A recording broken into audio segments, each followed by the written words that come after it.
Veja só como o Brasil é uma verdadeira fábrica de desperdício de dinheiro público. Todos nós sabemos que o Brasil é campeão quando se trata de arrancar até o último centavo do cidadão com a cobrança de altíssimos impostos, que deveriam retornar à sociedade na forma de saúde, educação, estradas e todas aquelas balelas que a classe política tem decorada na ponta da língua na hora de implorar pelo voto do pobre contribuinte.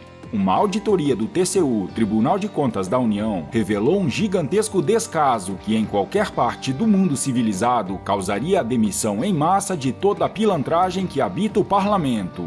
O levantamento descobriu que mais de 1/3 das obras públicas bancadas com recursos da União estão paralisadas. Isso significa que bilhões do suado dinheiro arrancado à força da população brasileira é desperdiçado em obras que são abandonadas. Imagina o tamanho das falcatruas e a quantidade de dinheiro desviado através dessa organização criminosa que vem saqueando o país há décadas. O real tamanho da bomba que caiu no colo do presidente aos poucos vai sendo revelado. O trabalho da equipe de Bolsonaro será árduo. Veja só, além de investir em infraestrutura somente 0,4% do PIB, o governo desperdiça dinheiro público com obras que não são concluídas. Essas obras, que consomem bilhões dos cofres públicos, não geraram nenhum benefício à população, pois estão inacabadas ou completamente abandonadas.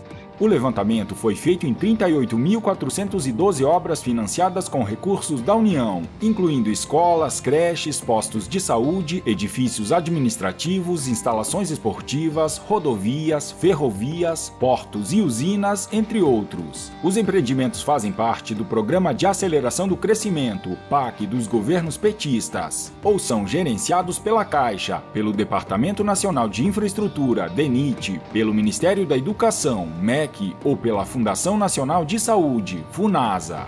Nos bastidores do poder, o PAC dos governos petistas é conhecido como Programa de Aceleração da Corrupção. Das quase 39.000 obras verificadas, 14.403 estão paralisadas ou inacabadas, pouco mais de 1/3 do total, 37%. Calcula-se que o governo Bolsonaro terá que desembolsar 144 bilhões de reais para concluir essas obras, que somente consumiram recursos públicos até aqui. Uma obra não concluída no tempo certo consome os recursos nela aplicados, sem gerar retorno para a sociedade.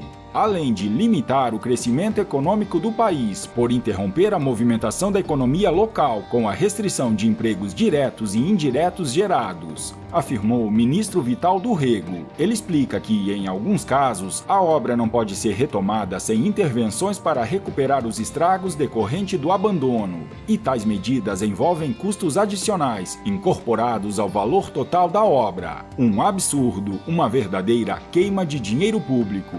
Um exemplo é o Pró-Infância, criado em 2007 pelo MEC para a construção de creches e pré-escolas no Distrito Federal. Há 303 unidades que deveriam estar prontas ou sendo concluídas, mas que estão paralisadas. Isso significa, segundo o TCU, 75.000 vagas que deveriam ser disponibilizadas à população, mas não foram por falta de conclusão das obras. A auditoria do TCU destacou ainda outros exemplos específicos, como o caso da usina termonuclear de Angra 3, que já consumiu quase 7 bilhões de reais dos cofres públicos. A construção da usina está paralisada desde 2015. Além de Angra 3, o complexo petroquímico do estado do Rio de Janeiro, Comperge, já consumiu 12,5 bilhões de reais em investimentos e está parado há 4 anos. Destaca-se também a construção de trechos das ferrovias Norte-Sul e de integração Oeste-Leste, que receberam mais de 3 bilhões de reais e estão no mais completo abandono.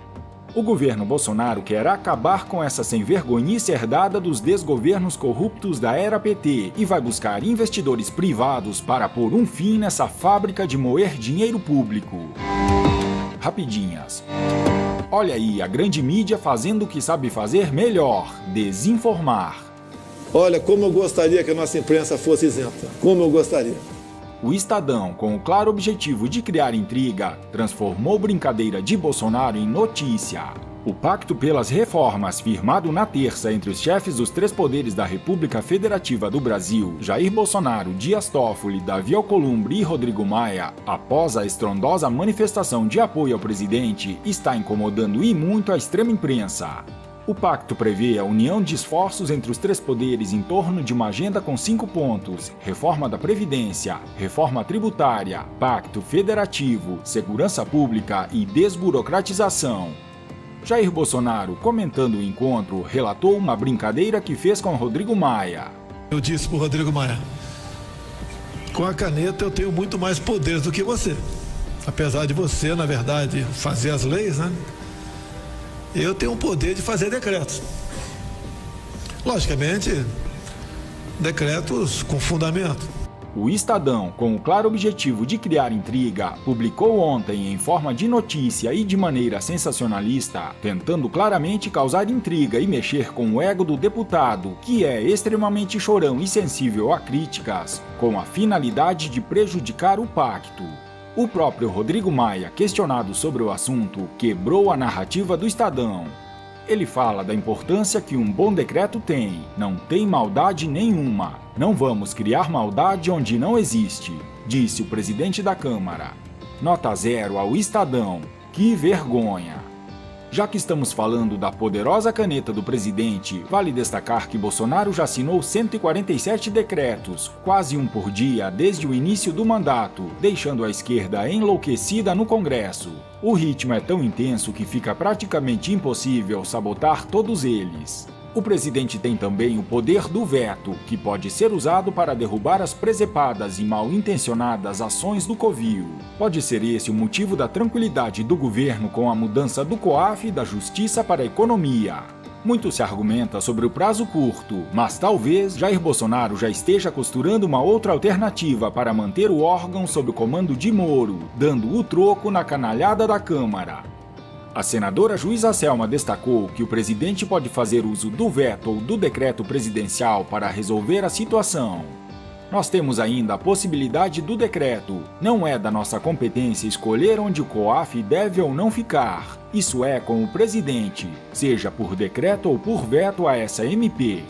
Se isso acontecer, será a desmoralização total daquela corja de traidores da pátria que foram expostos e desmascarados na vergonhosa votação do COAF na Câmara dos Deputados. Esses canalhas, com certeza, serão os primeiros da lista nas investigações do órgão.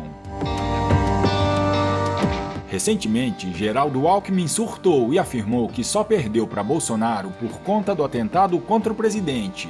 Reveja.